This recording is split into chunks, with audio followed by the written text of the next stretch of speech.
Hi students, welcome to my channel and with Revathi. നമുക്കിന്ന് കേട്ടിട്ട് വണ്ണ് സൈക്കോളജി ബേസ് ചെയ്തിട്ട് പ്രീവിയസ് ഇയർ ക്വസ്റ്റ്യൻസ് നോക്കാം. ആദ്യത്തെ ക്വസ്റ്റ്യൻ എന്ന് പറയുന്നത് സോഷ്യോഗ്രാം ഉപയോഗിച്ച് കുട്ടികളെ വിശകലനം ചെയ്തപ്പോൾ അമ്പിളി ടീച്ചർക്ക് ലഭിച്ച ചിത്രീകരണം താഴെ കൊടുത്തതുപോലെയായിരുന്നു. ഏത് തരം ബന്ധത്തെയാണ് സൂചിപ്പിക്കുന്നത്? ക്ലിക്കുകൾ, ഗ്യാങ്ങുകൾ, സ്റ്റാറുകൾ, ദ്വന്ദ്വങ്ങൾ. ഇവിടെ ആൻസർ ആയിട്ട് വരുന്നത് ക്ലിക്കുകളാണ്. ഒരു ട്രയാങ്കിൾ ഷേപ്പിൽ, ഒരു ത്രികോണത്തിന്റെ ഷേപ്പിലാണ് വരുന്നതെങ്കിൽ അത് ക്ലിക്കുകളായിരിക്കും. ക്ലിക്കുകൾ എന്ന് പറഞ്ഞാൽ എന്താ? 3 അല്ലെങ്കിൽ അതിലധികം കുട്ടികൾ പരസ്പരം അങ്ങോട്ടും ഇങ്ങോട്ടും തിരഞ്ഞെടുക്കപ്പെടുന്നതാണ് ക്ലിക്കുകൾ എന്ന് പറയുന്നത്. അപ്പോൾ ട്രയാങ്കിൾ ഷേപ്പിലുള്ള ഒരു പിക്ചറാണ് കാണിച്ചിരിക്കുന്നതെങ്കിൽ അത് ക്ലിക്കുകളായിരിക്കും. ഗ്യാങ്ങുകൾ എന്ന് പറഞ്ഞു കഴിഞ്ഞാൽ 4, 5, 6 അതിൽ കൂടുതലോ കുട്ടികൾ ഒരു ഗ്യാങ് ആയിരിക്കും അല്ലെ. ഈ കുട്ടികൾ ഒരു വലിയ ഗ്രൂപ്പായിട്ട് നിൽക്കും, എന്നാൽ പരസ്പരം അങ്ങോട്ടും ഇങ്ങോട്ടും ഉറ്റ സുഹൃത്തുക്കളായിട്ട് തിരഞ്ഞെടുക്കണമെന്നുമില്ല. ഒരു ക്ലാസ്സിൽ 5, 6 കുട്ടികൾ ഒരുമിച്ച് ഇഷ്ടപ്പെടുന്നു, പക്ഷെ എല്ലാവരും പരസ്പരം ഇഷ്ട സുഹൃത്തുക്കളാകണം എന്നുമില്ല. ഒരു ഗ്യാങ് ആയിരിക്കും അവര്. ഇനിയും സ്റ്റാർ എന്ന് പറയുന്നത്, ഇപ്പൊ ക്ലാസ്സിലൊരു കുട്ടിയാണ് അഖില എന്ന് പറയുന്ന കുട്ടി. ഈ കുട്ടിയെ തന്നെ അവിടെയുള്ള കൂടുതലും കുട്ടികൾ ഇഷ്ട സുഹൃത്തായിട്ട് തിരഞ്ഞെടുക്കുകയാണ്. ക്ലാസ്സിലെ ഒരു കുട്ടിയെ പല കുട്ടികളും തിരഞ്ഞെടുക്കുന്നു, എല്ലാവരുടെയും ഇഷ്ട കൂട്ടുകാരിയായിട്ട് മാറുകയാണ് ആ കുട്ടി. അപ്പൊ ആ കുട്ടി സ്റ്റാർ ആണ്. ഓക്കെ, പല കുട്ടികളും അഖിലയെ സുഹൃത്തായിട്ട് തിരഞ്ഞെടുക്കുകയാണ് ചെയ്യുന്നത്. അപ്പോൾ അഖില സ്റ്റാർ ആണ്. ഇനി ദ്വന്ദ്വങ്ങൾ എന്ന് പറഞ്ഞാൽ എന്താണ്? രാഹുല്, അർജുൻ എന്ന് പറയുന്ന 2 കുട്ടികൾ പരസ്പരം അങ്ങോട്ടും ഇങ്ങോട്ടും തെരഞ്ഞെടുത്തു. 2 കുട്ടികൾ മാത്രം പരസ്പരം അങ്ങോട്ടും ഇങ്ങോട്ടും തെരഞ്ഞെടുക്കപ്പെടുന്നതാണ് ദ്വന്ദ്വങ്ങൾ എന്ന് പറയുന്നത്. രാഹുലും അർജുനും പരസ്പരം അങ്ങോട്ടും ഇങ്ങോട്ടും സുഹൃത്തുക്കളായിട്ട് തിരഞ്ഞെടുക്കപ്പെടുകയാണ്. അവരങ്ങോട്ടും ഇങ്ങോട്ടും സുഹൃത്തുക്കളായി മാറുകയാണ്. 2 പേരാണ് അവിടെ വരുന്നത്. അവർ പരസ്പരം അങ്ങോട്ടും ഇങ്ങോട്ടും സുഹൃത്തുക്കളായിട്ട് തിരഞ്ഞെടുക്കപ്പെടുന്നു. ഇതാണ് ദ്വന്ദ്വങ്ങൾ എന്ന് പറയുന്നത്. അപ്പൊ ഈ ക്വസ്റ്റ്യന്റെ ആൻസർ എന്ന് പറയുന്നത് ക്ലിക്കുകളാണ്. ആൻസർ ക്ലിക്കുകളാണ്. നെക്സ്റ്റ് ക്വസ്റ്റ്യൻ എന്ന് പറയുന്നത് താഴെ കൊടുത്തവയിൽ റോബർട്ട് ജെ ഹാവിഗസ്റ്റിന്റെ വികസന പ്രവൃത്തിയിൽ ഉൾപ്പെടാത്തത് ഏത് എന്നുള്ളതാണ്. സൗന്ദര്യാത്മക ശക്തി, ശാരീരിക പരിപക്വനം, മൂല്യങ്ങളും താല്പര്യങ്ങളും, സാംസ്കാരിക സമ്മർദ്ദം. ആൻസർ ഓപ്ഷൻ എ ആണ്. റോബർട്ട് ജെ ഗാവിഗസ്റ്റിന്റെ വികസന പ്രവൃത്തിയിൽ അദ്ദേഹം പറഞ്ഞിരിക്കുന്ന ഘട്ടങ്ങൾ അല്ലെങ്കിൽ അദ്ദേഹത്തിന്റെ ആ ഒരു വികസന പ്രവൃത്തിയുടെ ഭാഗമായിട്ട് വരുന്നത് ഓപ്ഷൻ ബിയും സിയും ഡിയുമാണ്. ശാരീരിക പക്വനം, മൂല്യങ്ങളും താല്പര്യങ്ങളും, സാംസ്കാരിക സമ്മർദ്ദം എന്നിവയാണ് അദ്ദേഹത്തിന്റെ ആൻസറുകളായിട്ട് വരുന്നത്. അപ്പോൾ ഇവിടെ ഉൾപ്പെടാത്തത് ഓപ്ഷൻ എ ആണ്. നെക്സ്റ്റ് ക്വസ്റ്റ്യൻ എന്ന് പറയുന്നത് പോഷക പഠനം, ശീഘ്ര മുന്നേറ്റം, വേറിട്ട ക്ലാസുകൾ, ഇരട്ടക്കയറ്റം എന്നീ പരിപാടികൾ ഏത് തരം കുട്ടികൾക്കാണ് ഏറ്റവും അനുയോജ്യമായിട്ടുള്ളത്? പ്രതിഭാശാലികൾക്കാണ് അല്ലെ. പ്രതിഭാശാലികൾക്കാണ്. സർഗപരതയുള്ള കുട്ടികൾ, പിന്നോക്കം നിൽക്കുന്ന കുട്ടികൾ, ശാരീരിക വൈകല്യമുള്ളവരൊക്കെ ഓപ്ഷൻസ് ഉണ്ട്. ആൻസർ പ്രതിഭാശാലികളാണ്. പോഷക പഠനം, അതുപോലെ തന്നെ ശീഘ്ര മുന്നേറ്റം, വേറിട്ട ക്ലാസുകൾ, ഇരട്ടക്കയറ്റം ഇവയൊക്കെ ഏത് തരം കുട്ടികൾക്കാണ് ഏറ്റവും അനുയോജ്യം? പ്രതിഭാശാലികൾക്കാണ്. പ്രതിഭാശാലികളായ കുട്ടികൾ സാധാരണ ക്ലാസ് മുറിയിൽ പഠിക്കുന്നത് ചിലപ്പോൾ അവർക്ക് മതിയായ രീതിയിലാകണമെന്നില്ല. അപ്പൊ അവരുടെ കഴിവുകൾ കൂടുതൽ വികസിപ്പിക്കാനൊക്കെ വേണ്ടിയിട്ട് ഒരു പ്രത്യേക വിദ്യാഭ്യാസ പരിപാടി നൽകുന്നത് നല്ലതായിരിക്കും. അതാണ് നമ്മൾ ഈ പോഷക പഠനം, ശീഘ്ര മുന്നേറ്റം, വേറിട്ട ക്ലാസ്, ഇരട്ടക്കയറ്റം, ഡബിൾ പ്രൊമോഷൻ ഒക്കെ പ്രതിഭാശാലികളായിട്ടുള്ള കുട്ടികളുമായിട്ട് ബന്ധപ്പെട്ടതാണ്. ഇനി നെക്സ്റ്റ് ക്വസ്റ്റ്യൻ,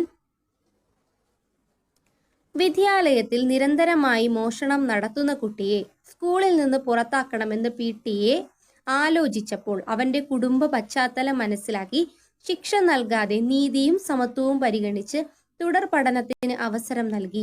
അധ്യാപകന്റെ ഈ പ്രവൃത്തി കോൾബർഗിന്റെ ഏത് നൈതിക വികാസ ഘട്ടവുമായി ബന്ധപ്പെട്ടിരിക്കുന്നു എന്നാണ് ചോദിച്ചേക്കുന്നത്. നൈതിക വികാസവുമായി ബന്ധപ്പെട്ട് ക്വസ്റ്റ്യൻസ് ചോദിക്കാറുണ്ട്. നിങ്ങൾക്ക് വളരെ കൺഫ്യൂഷൻ ഉള്ളതും ഉത്തരങ്ങൾ മാറിപ്പോകുന്നതുമായിട്ടുള്ളതാണ് നൈതിക വികാസം. നൈതിക വികാസത്തിന്റെ ഒരു വീഡിയോ ഞാൻ ഓൾറെഡി ചെയ്തിട്ടുണ്ട് കേട്ടോ. അപ്പോൾ വളരെ ഈസി ആയിട്ട് നിങ്ങൾക്ക് മനസ്സിലാവുന്ന രീതിയിലാണ് ചെയ്തേക്കുന്നത്. അപ്പോൾ നിങ്ങൾക്ക് കാണണം താല്പര്യമുള്ളവരത് കയറി കണ്ടു നോക്കുക. അപ്പോൾ നൈതിക വികാസവുമായിട്ട് ഈ സിറ്റുവേഷൻ ഏത് ഓപ്ഷനുമായിട്ടാണ് ബന്ധപ്പെട്ടിരിക്കുന്നത്? ശിക്ഷയും അനുസരണയും അല്ല അല്ലെ. സാമൂഹിക സുസ്ഥിതി പാലനവും അല്ല. സാമൂഹിക വ്യവസ്ഥാ നിയമ പാലനവുമല്ല. സാർവജനീയ സദാചാര തത്വമാണ് ആൻസർ ആയിട്ട് വരുന്നത് അല്ലെ. ഇവിടെ എന്താണ് അധ്യാപകൻ ചെയ്യുന്നത്? നിയമങ്ങളൊന്നും ആലോചിക്കുന്നില്ല അല്ലെ. അധ്യാപകൻ നിയമം നോക്കിയല്ല ഇവിടെ കാര്യങ്ങൾ ചെയ്യുന്നത്, കുട്ടിയുടെ സാഹചര്യം മനസ്സിലാക്കാണ്. നീതി, സമത്വം, മാനവികത എന്നിവയ്ക്കൊക്കെയാണ് ഇവിടെ അധ്യാപകൻ പ്രാധാന്യം നൽകുന്നത്. അതുകൊണ്ട് തന്നെ ഈ ഒരു സിറ്റുവേഷൻ സാർവജനീയ സദാചാര തത്വവുമായിട്ട്, എത്തിക്കൽ പ്രിൻസിപ്പിളുമായിട്ട്, യൂണിവേഴ്സൽ എത്തിക്കൽ പ്രിൻസിപ്പിളുമായിട്ടാണ് എന്താണ് ബന്ധപ്പെടുന്നത്. അപ്പൊ ആൻസർ ഓപ്ഷൻ ബി ആണ്. നെക്സ്റ്റ് ക്വസ്റ്റ്യൻ എന്ന് പറയുന്നത് പ്രത്യേക പരിഗണന അർഹിക്കുന്നവർക്ക് വേണ്ടിയുള്ള നിയമങ്ങളിൽ ഉൾപ്പെടാത്തത് ഏതാണ് എന്നതാണ്. ഓക്കെ, ഹ്യൂമൻ റൈറ്റ് ആക്ട് ഉണ്ട്, മെന്റൽ ഹെൽത്ത് ആക്ട് ഉണ്ട്, പേഴ്സൺ വിത്ത് ഡിസബിലിറ്റീസ് ആക്ട് ഉണ്ട്, നാഷണൽ ട്രസ്റ്റ് ആക്ട് ഉണ്ട്. ഇവിടെ പ്രത്യേക പരിഗണന അർഹിക്കുന്നവർക്ക് വേണ്ടിയുള്ള നിയമങ്ങളിൽ ഉൾപ്പെടാത്തത് ഹ്യൂമൻ റൈറ്റ് ആക്ട് ആണ്. ഹ്യൂമൻ റൈറ്റ് ആക്ട് എല്ലാ പൗരന്മാരുടെയും മനുഷ്യാവകാശം സംരക്ഷിക്കാൻ ഉള്ള ഒരു പൊതു നിയമമാണ്. ഇത് പ്രത്യേകമായിട്ട് ഭിന്നശേഷിക്കാർക്ക് വേണ്ടിയിട്ടുള്ളതല്ല. ഇത് പൗരന്മാരുടെ മാനുഷിക അവകാശങ്ങൾക്ക് വേണ്ടിയിട്ടുള്ള പൊതു നിയമമാണ്. ഓക്കെ, അപ്പോൾ പ്രത്യേക പരിഗണന അർഹിക്കുന്നവർക്ക് വേണ്ടിയിട്ടുള്ള നിയമങ്ങളിൽ പെടാത്തത് ഓപ്ഷൻ എ ആണ്. ബാക്കി വരുന്ന mental health act, persons with disabilities act, national trust act ഒക്കെ പ്രത്യേക പരിഗണന അർഹിക്കുന്നവർക്ക് വേണ്ടിയുള്ള നിയമങ്ങളാണ്. ഓക്കെ, നെക്സ്റ്റ് ക്വസ്റ്റ്യൻ എന്ന് പറയുന്നത് തലയണയെ തൻ്റെ കൂട്ടുകാരിയായി സങ്കല്പിച്ച് സംഭാഷണം നടത്തുന്ന കുട്ടി പിയാഷെയുടെ കാഴ്ചപ്പാടിൽ ഏത് മാനസിക കഴിവുകളുടെ പൂർത്തീകരണമാണ് നടത്തുന്നത് എന്നാണ് ചോദിച്ചിരിക്കുന്നത്. ഇവിടെ നമ്മൾ ടിക്ക് ചെയ്തേക്കുന്നത് സചേതന തത്വമാണ്. പക്ഷെ ആൻസർ ആയിട്ട് വരുന്നത് പ്രതീകാത്മക ചിന്തയാണ് കേട്ടോ, സിംബോളിക് തോട്ടാണ്. അപ്പൊ ടിക്ക് ചെയ്തപ്പോൾ എനിക്ക് തന്നെ സ്വന്തമായിട്ട് അങ്ങ് മാറിപ്പോയതാ. കാരണം നമുക്ക് എപ്പോഴും അവിടെ ഒരു കൺഫ്യൂഷൻ വരാറുണ്ട്. കാരണം എന്താ, ജീവനുള്ള വസ്തുവിനെ ജീവനുള്ളതായിട്ട് തോന്നുന്നത് അനിമിസമാണെന്ന് നമ്മൾ പഠിച്ചിട്ടുണ്ട്. പക്ഷേ ഒരു വസ്തുവിനെ മറ്റൊന്നായി സങ്കല്പിക്കുന്നത് പ്രതീകാത്മക ചിന്തയാണ്, അല്ലെങ്കിൽ സിംബോളിക് തോട്ടാണ്. ഇപ്പോ സചേതനത്വം, അനിമിസം എന്ന് പറഞ്ഞാൽ എന്താ, കുട്ടിയുടെ പാവയ്ക്ക് ജീവനുണ്ടെന്ന് കുട്ടി വിചാരിക്കുകയാണ്. അത് താഴെ വീഴുമ്പോൾ കുട്ടി കരയുന്നു, അതിന് വേദന എടുക്കുന്നു കുട്ടി വിചാരിക്കുന്നു, അതിന് ഭക്ഷണം കൊടുത്തില്ലെങ്കിൽ വിശക്കുമെന്ന് കുട്ടി കരുതുന്നു, അല്ലെങ്കിൽ സൂര്യൻ എൻ്റെ കൂടെ നടക്കുകയാണെന്ന് കുട്ടി ചിന്തിക്കുന്നു. അപ്പോൾ അതൊക്കെയാണ് സചേതനത്വം എന്ന് പറയുന്നത്. ജീവനുള്ള ഒരു വസ്തുവിന്, ജീവനില്ലാത്തൊരു വസ്തുവിന് ജീവനുള്ളതായിട്ട് തോന്നുന്നതാണ് സചേതനത്വം എന്ന് പറയുന്നത്, അനിമിസം. പക്ഷേ കുട്ടിയുടെ കയ്യിലിരിക്കുന്ന ഒരു റൗണ്ട് ഷേപ്പിലുള്ളൊരു ഒബ്ജക്റ്റ് എടുത്തിട്ട് അത് സ്റ്റിയറിംഗ് ആണെന്നുള്ള രീതിയിൽ കുട്ടി വണ്ടി ഓടിക്കുന്നു. അത് സചേതന തത്വമല്ല, അത് പ്രതീകാത്മക ചിന്തനമാണ്, സിംബോളിക് തോട്ട്. ഒരു വസ്തുവിനെ മറ്റൊന്നായിട്ട് സങ്കല്പിക്കുന്നത്. അപ്പൊ തലയണ തന്റെ കൂട്ടുകാരിയായി സങ്കല്പിച്ചിട്ടാണ് ആ കുട്ടി സംഭാഷണം നടത്തുന്നത്. തലയണ, കയ്യിലിരിക്കുന്ന സാധനത്തിന് ശരിക്കും ജീവൻ ഇല്ലെന്നും അതൊരു തലയണ മാത്രമാണെന്നും ആ കുട്ടിക്ക് അറിയാം. പക്ഷെ ആ കുട്ടി എന്തു ചെയ്യുന്നു, അതിനെ കൂട്ടുകാരിയായിട്ട് സങ്കല്പിച്ചിട്ട് സംഭാഷണം നടത്തുകയാണ് ചെയ്യുന്നത്.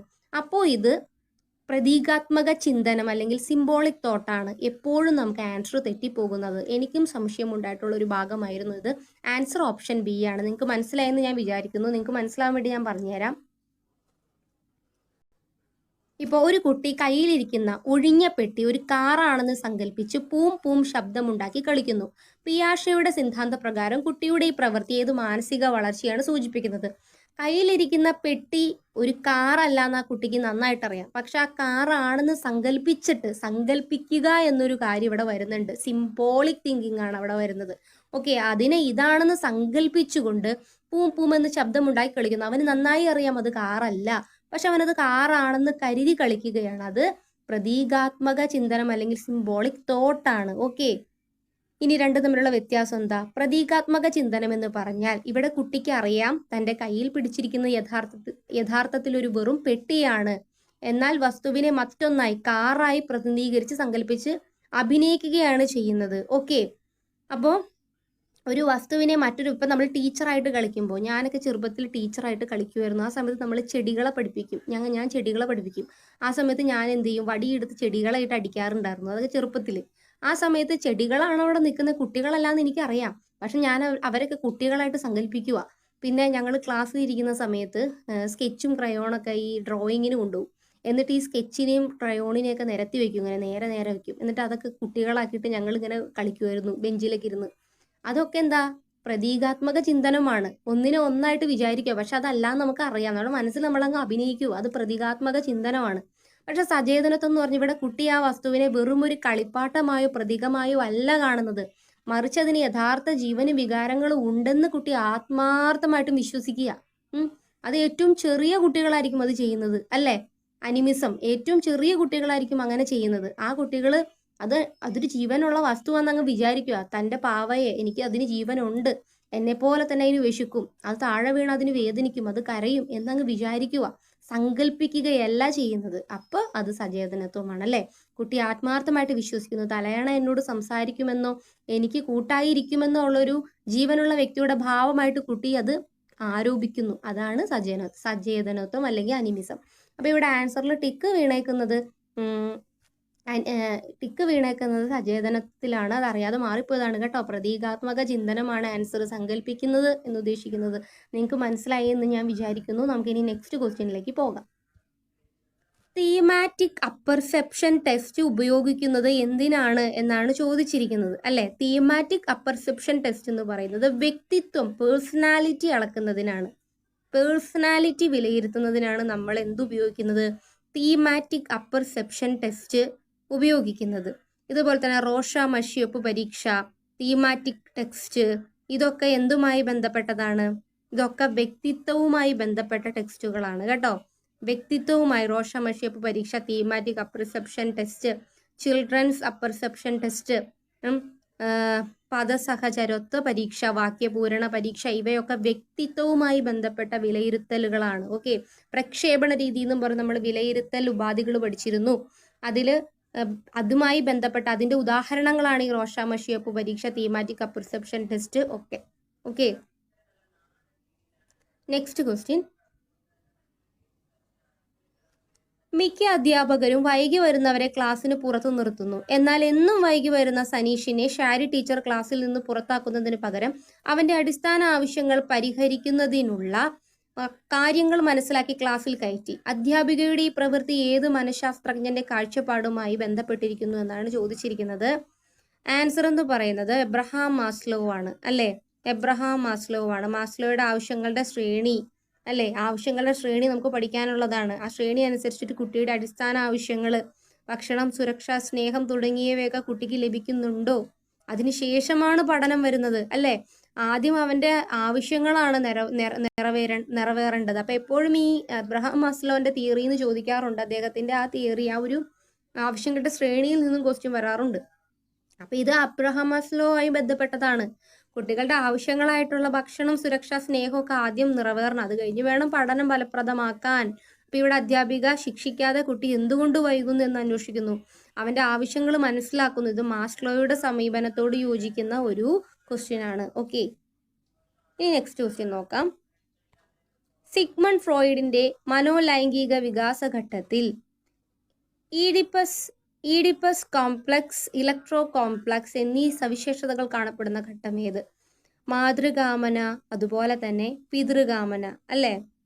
മാതൃകാമനയും പിതൃകാമനയും കാണപ്പെടുന്നത് ഫാലിക് സ്റ്റേജ് അല്ലെങ്കിൽ ലിംഗഘട്ടത്തിലാണ്. ഓക്കെ, ലിംഗഘട്ടത്തിലാണ്.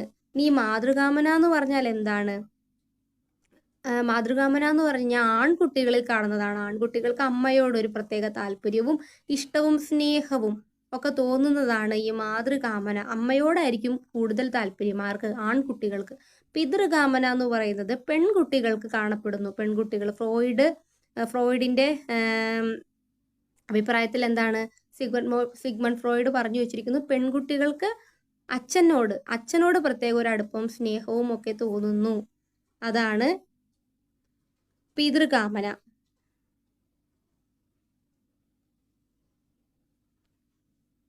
നെക്സ്റ്റ് ക്വസ്റ്റ്യൻ നമുക്ക് നോക്കാം.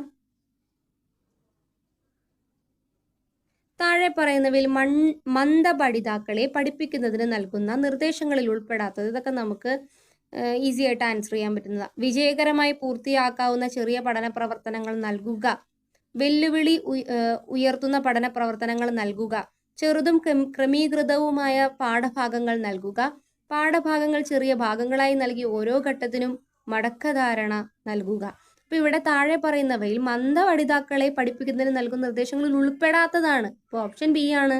വെല്ലുവിളി ഉയർത്തുന്ന പഠന പ്രവർത്തനങ്ങൾ നൽകാൻ അതിന്റെ ആവശ്യമുണ്ടോ? മന്ദപഠിതാക്കളായിട്ടുള്ള കുട്ടികൾക്ക് ആരെങ്കിലും വെല്ലുവിളി ഉണർത്തുന്ന പ്രവർത്തനങ്ങൾ കൊടുക്കുവോ? ഇല്ല. അപ്പൊ നമ്മൾ മന്ദത ഉള്ളവരായതുകൊണ്ടായിരിക്കും അങ്ങനെ കൊടുക്കുന്നത്, അല്ലേ? അപ്പൊ ഇവിടെ ഉൾപ്പെടാത്തത് ഓപ്ഷൻ ബി ആണ്. ഓക്കെ. ഇനി നെക്സ്റ്റ് ക്വസ്റ്റ്യൻ എന്ന് പറയുന്നത് പ്രത്യേക പരിഗണന അർഹിക്കുന്ന കുട്ടികൾ, ചിൽഡ്രൻ വിത്ത് സ്പെഷ്യൽ നീഡ്സ് എന്ന കാഴ്ചപ്പാടിന് ഏറ്റവും യോജിച്ചത് ബുദ്ധിപരമായ പരിമിതിയുള്ളവർ, പഠനത്തിൽ പിന്നോക്കം നിൽക്കുന്നവർ, മറ്റു കാരണങ്ങളാൽ സമപ്രായക്കാരേക്കാൾ കൂടുതൽ ശ്രദ്ധയും പരിഗണനയും ലഭിക്കേണ്ടവർ, ശാരീരിക മാനസിക വൈകല്യമുള്ളവർ. ഇവിടെ ബുദ്ധിപരമായ പരിമിതിയുള്ളവരല്ല, പഠനത്തിൽ പിന്നോക്കം നിൽക്കുന്ന കുട്ടികളുമല്ല, ശാരീരിക മാനസിക വൈകല്യമുള്ളവരുമല്ല. ഓപ്ഷൻ സി ആണ് ആൻസർ.